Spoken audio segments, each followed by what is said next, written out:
Good morning. Thank you so much for coming. As he said, my name is Katie Palacio, and I am mother to 3 children, Sophia, who's 16, Georgia Kate is 9, and Jacob is 7. In the past, I have been a business owner and a stay-at-home mother, but in my more recent past, I was a client at the Villa, which is an interim housing program for women and children run by InnVision Shelter Network, and that's what I'm here to talk about today. I was raised in an upper middle class family in Willow Glen, the Rose Garden, and Negley Park. My mother and my stepfather were both very successful business people who were also active philanthropists. Each Thanksgiving, after the table had been cleared and the dishes done, our blended family of 11, yes, 11, would sit down to decide who would be the beneficiaries of our family foundation. My brothers and sisters and I were each allotted $1,000 to give to the charity of our choice. I was proud to come from a family that wanted to help other people out. But while I was aware of poverty, I was never really face to face with it, save for the drive-through donation station at Sacred Heart. I married well, as my mother would say, and I set out to recreate the life that I had had as a child. I had a home in the Los Gatos Hills. My children went to high-performing schools, and we vacationed in places like the Bahamas and Jackson Hole. My life looked great on the outside, but as we know, appearances can be deceiving. My marriage became increasingly abusive, and it wasn't long before I was estranged from my family, forced to give up my half of our home, and taken off bank accounts so that I had no access to money. The emotional and physical abuse at the hands of my husband, combined with the death of my mother after a long fight with cancer, left me with a depression so debilitating that I often could not get out of bed. My husband told me that I was worthless, and I believed him. In 2011, after 10 years of marriage, I finally had enough. I took the biggest leap of faith I have ever taken in my life, and I called a domestic violence shelter. That night, as I lay in the bottom bunk under a sleeping stranger, I was scared for what the future would bring. I had 30 days at that shelter to figure out my next move. I had no source of income, and I hadn't worked for 7 years. I had 3 children that I had to take care of.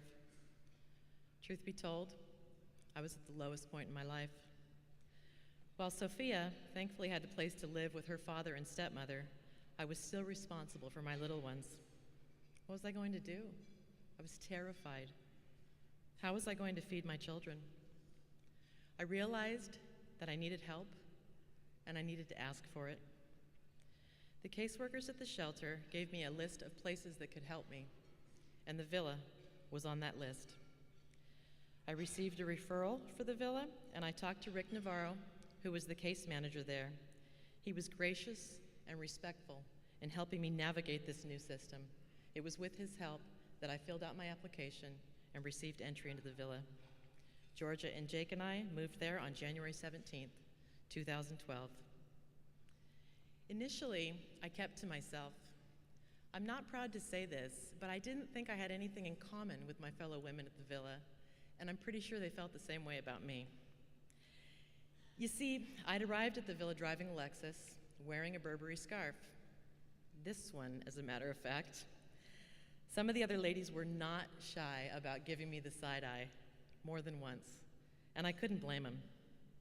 In fact, later I started a blog about my experiences in this new life, and one of the blog posts was entitled, "Don't show up to the homeless shelter wearing a Burberry scarf. No, seriously, it's not a good idea." But again, appearances can be deceiving, because the Burberry scarf was my mother's, and I wore it because I missed her. And that Lexus wasn't registered in my name. The tags had been expired for 6 months, and every time I drove it, I was sure that I was going to get pulled over and taken to jail. It was through my children that I realized that the other women and I at the Villa had more similarities than differences. While I cooked dinner in the community kitchen, Georgia and Jake started playing with the other kids. And while they played, I started to talk to the other mothers. I learned that all of us had experienced great levels of trauma and PTSD.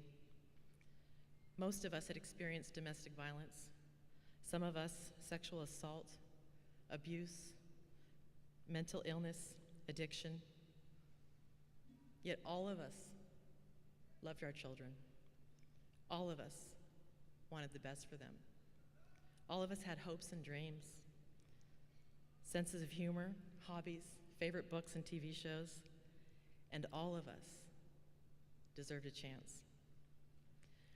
I found community at the villa and discovered a commonality in women that I previously thought I had nothing in common with. But I think the most important thing is that I was able to see, to really see how poverty affects women and children.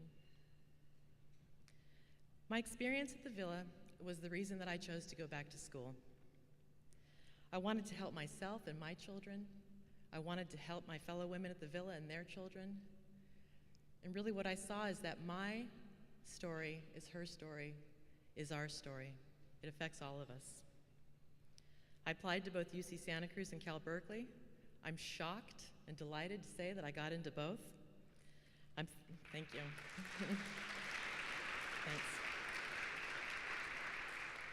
Although my grades are decent, I'm thoroughly convinced that I got in because of my essay, which of course was about my time at the villa and how it had changed my worldview and shaped my path in life. UCSC offered me a full ride and grants to pay my rent in family student housing, so I decided to accept their offer.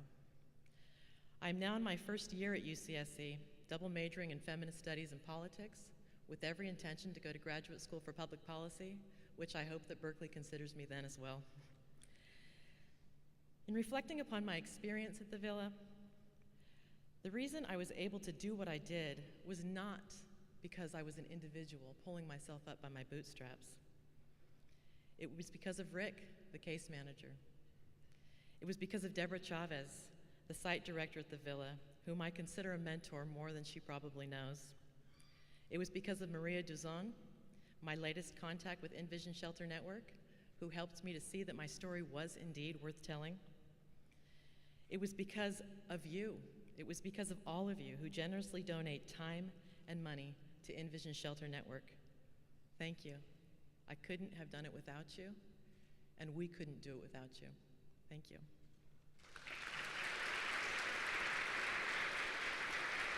Thank you.